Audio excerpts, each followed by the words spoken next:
think that if people can't see the humanity of Palestinians, they can't see the humanity in themselves. They need to love themselves and recognize how we're all in this together.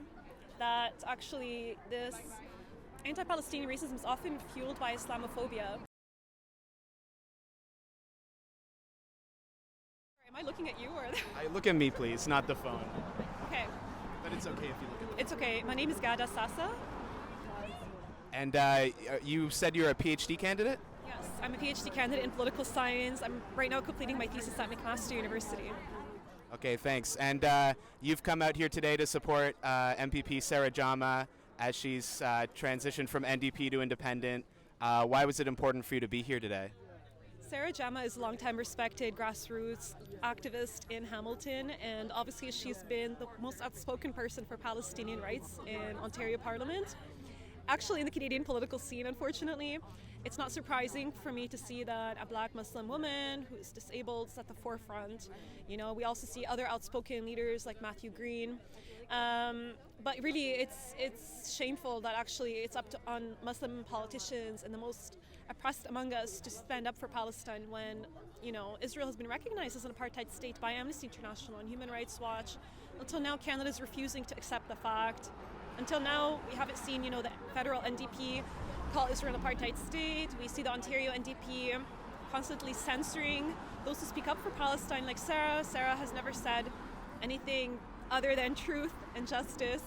And so we're here to not only support her, but to urge other people who stand for Palestinian rights to also resign and walk as independents. So I actually have a petition here with me, and we're actually calling on it's actually been signed by, you know, most Palestinian solidarity groups in Canada and a lot of other major progressive organizations and magazines, and we're basically calling on the MPs who recently signed the letter calling for a ceasefire. There were 33 MPs, and we're asking them to, resign, and because we believe their voices as independents would be much more powerful, and if we see a coalition of people in Parliament, it would be really amazing. Just like we just saw in the UK, we had 30 city councillors resign from the Labour Party, and last week we saw the first MP resign from the Labour Party because of the anti-Palestinian racism. And we see, you know, Claire Daly and other independents, you know, in Europe who are so powerful and so well respected as politicians. We're saying resign in dignity and recognize there's actually no chance for reform within the NDP or Liberal parties. We actually need to forge our own path moving forward. Thank you. And you're standing here wearing a Palestinian flag draped around your shoulders. You're Palestinian yourself? Yes, I'm also wearing a thobe here. Oh, okay. It's our heritage. I wanted to, represent my community today. I have family in the occupied West Bank.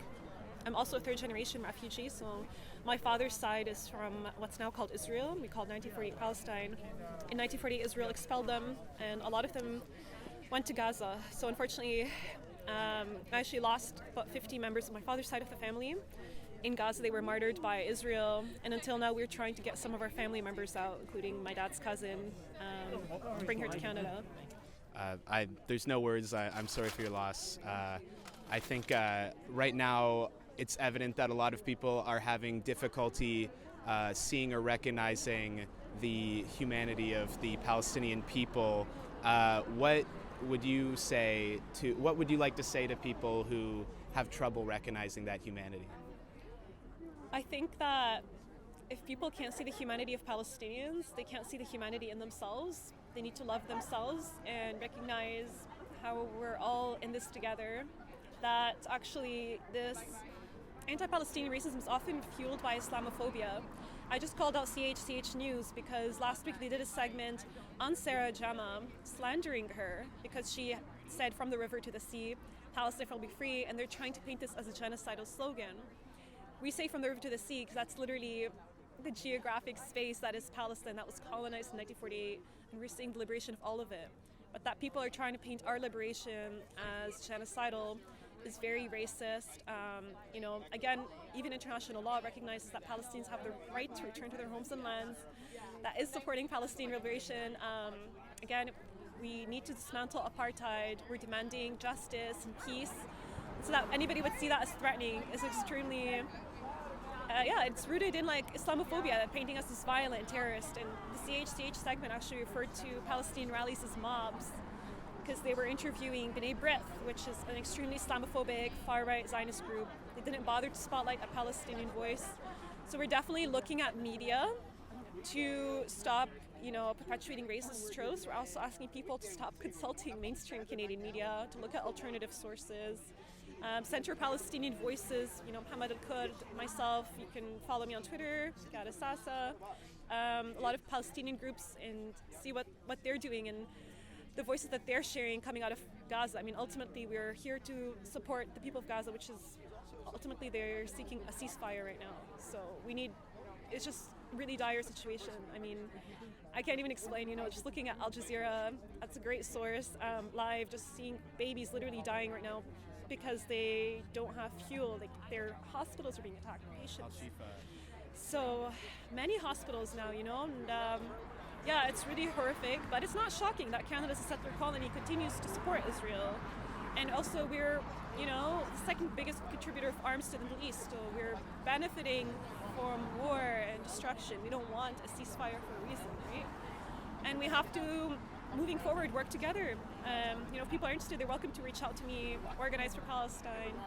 Even if that looks just like signing a petition, maybe that looks like, asking your employer not to support Israel. We all have our roles to play, and I know we're gonna win in our lifetime. Okay, I have one last question, if that's okay. I'm speaking to you. I'm a member of the Jewish community in Canada. What would you like to say to members of the Jewish community who maybe are feeling torn right now on the topic of the conflict? Some of them aren't so torn, but what would you like to say to the ones who are torn up about it? I mean, this is a human rights issue. This is not a religious issue. We've been colonized, since 1948, but before that, Palestinians, we had Jewish members and we lived in peace, and,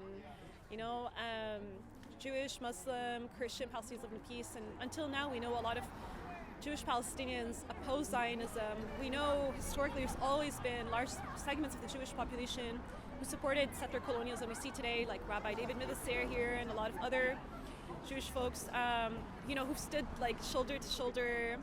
It's actually, how I decided to write about Palestine in my research.